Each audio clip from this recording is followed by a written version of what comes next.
All right, everyone. Our scripture reads, wait on the Lord, be of good courage, and he shall strengthen thine heart. Wait, I say on the Lord. Psalm 27:14. Happy Sunday, everyone. Today, we're going to be reading a little passage from Jesus Loves the Little Children, Treasury of Poems, Prayers, and Promises.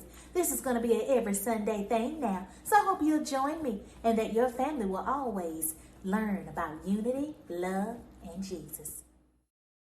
I'll be a sunbeam. Jesus wants me for a sunbeam to shine for him each day. In every way, try to please him at home, at school, at play. A sunbeam, a sunbeam. Jesus wants me for a sunbeam. A sunbeam, a sunbeam. I'll be a sunbeam for him. Lord Jesus Christ, be with me today and help me in all I think and do and say. O God, creator of light, at the rising of your sun this morning, let the greatest of all light, your love, rise like the sun within our hearts. Amen. Everybody in the room, yeah.